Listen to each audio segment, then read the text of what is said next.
Las autoridades mexicanas dieron a conocer el viernes 28 de febrero que aquel virus que parecía tan lejano había llegado al país, detectando 2 casos positivos, uno en la Ciudad de México y otro en Sinaloa. Un hombre de 41 años de edad que había estado en Italia contrajo el virus y ahora estaba en un hotel de Culiacán. Desde ese momento, la ciudad fue otra. Un mes después, las autoridades locales anunciaron medidas para evitar la propagación del coronavirus, como el cierre de lugares que pudieran generar aglomeraciones. Luego fueron todas las actividades no esenciales. En ese momento, crecía una disputa al interior del cártel de Sinaloa. Una célula criminal de Ismael El Mayo Zambada se enfrentaba a otra de los hijos de Joaquín El Chapo Guzmán, generando enfrentamientos, muertes y desaparecidos.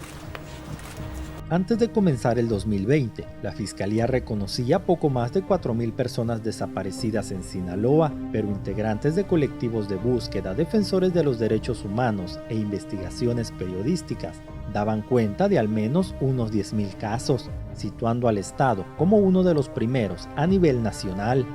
Mientras el coronavirus frenaba las actividades económicas, el crimen organizado operaba con normalidad. Durante el primer trimestre del año ya se habían registrado 195 homicidios dolosos y diariamente se tenían reportes de personas desaparecidas, hasta 3, según las cifras oficiales.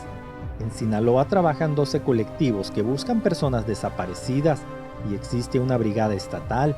Hasta noviembre de 2019, 801 personas participaban activamente en las búsquedas y habían encontrado 607 restos en la última década, pero hasta ellas se tuvieron que mantener en casa.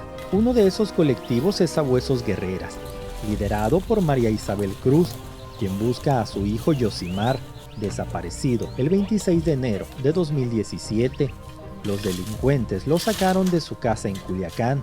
En aquel entonces era elemento activo de la policía municipal y quedó en medio de otra guerra del cártel de Sinaloa. En ese año fueron asesinados 14 elementos y 2 más permanecen desaparecidos.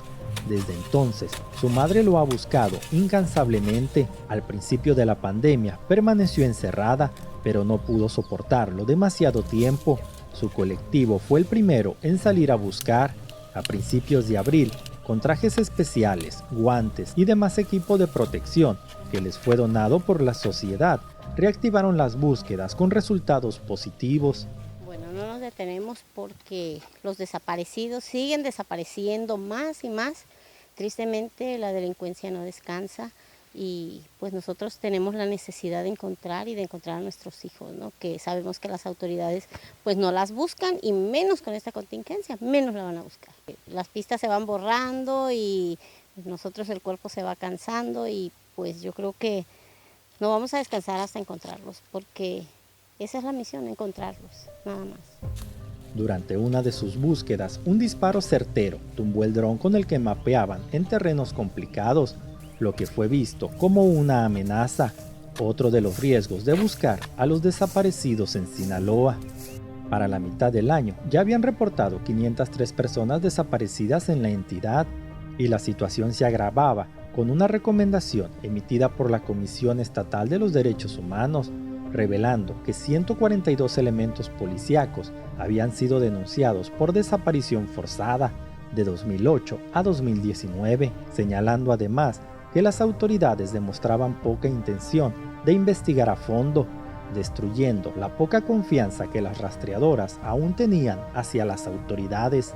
Y por si fuera poco, durante el último año, la agencia especializada en desaparición forzada de personas de la Fiscalía del Estado integró 855 carpetas de investigación, pero solo consiguió que 3 casos fueran judicializados, uno por el delito de desaparición.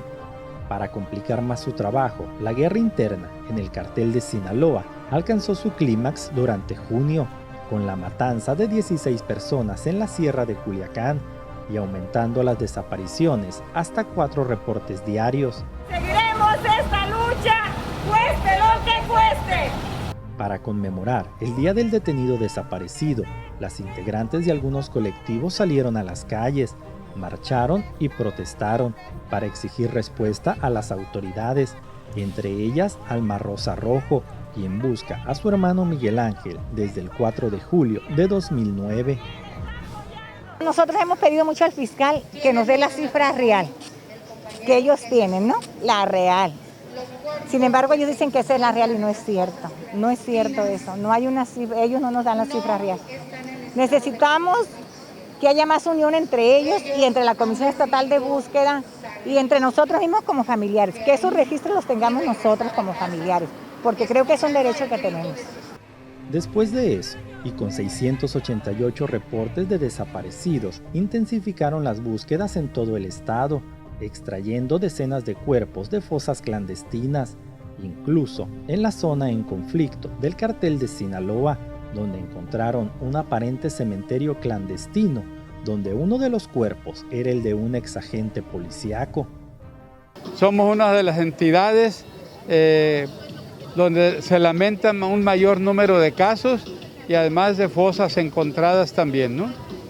Es un consuelo para algunos familiares de encontrarse de nuevo, aunque sea en esa situación con los familiares que habían desaparecido, pero a final de cuentas es parte de una tragedia que no hemos podido resolver.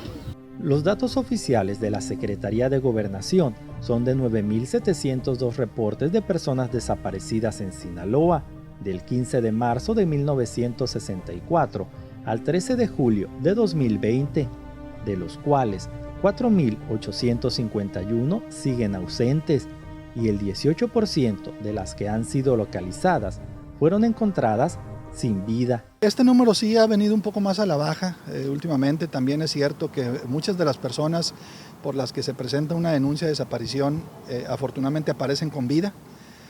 Otras pues aparecen fallecidas. Nosotros no restringimos ni los números ni los datos, siempre los hacemos públicos. En vísperas de Navidad, cuando la cifra de reportes de desaparecidos ya superaba las 900 personas, Sabuesos Guerreras volvió a protestar, ahora en la Fiscalía del Estado, donde adornaron árboles con listones que incluían los nombres de los desaparecidos en lugar de esferas, denominándolos como árboles de la esperanza. Sí nos detuvimos un ratito, pero después dijimos, no podemos parar porque todo el mundo paró, las instituciones, los funcionarios, todos pararon, nosotros no podíamos parar, ¿no? Teníamos que salir a buscarlos y fue lo que hicimos, movernos pues en diferentes áreas, en vida, en fosas clandestinas, en CEMEFO y como ves el grupo cada día va creciendo más, ¿no? Tristemente porque hay tanto desaparecido que ya no sabemos qué vamos a hacer. Yo creo que cada listón sería un desaparecido y sería su esfera, que esperemos que pues puedan amarrarlo y llegar hasta donde tengan que llegar, ¿no? Antes de concluir el año, los hallazgos continuaron. Las rastreadoras ayudaron para que más tesoros, como ellas les llaman, pudieran regresar a casa, a pesar del coronavirus y de las amenazas del crimen organizado. Cuando nos mandaron decir que nos saliéramos de ahí, ahora hace poco, fue la última búsqueda, y no llevábamos ni la Marina, ni la Guardia Nacional, ni Sedena. ¿Por qué? Porque andan en operativos. Pues salimos porque sabemos que si nosotros como familiares de desaparecidos, como buscadoras, nos salimos a buscar a nuestros familiares, al gobierno no le interesa a ellos. La pandemia causó que algunas rastreadoras se enfermaran, pero todas han ganado la lucha y están dispuestas a seguir buscando mientras no regresen a todos los que les faltan. Eso no se ha detenido, eso no ha parado, para ellos no existe pandemia, para los que desaparecen a nuestros familiares ni para los que los asesinan, no hay pandemia. Hasta el 27 de diciembre se habían reportado 945 casos de personas desaparecidas en Sinaloa, unos 3 diariamente durante el 2020, por lo que las rastreadoras siguen sin descanso, esquivando al crimen organizado y a la pandemia.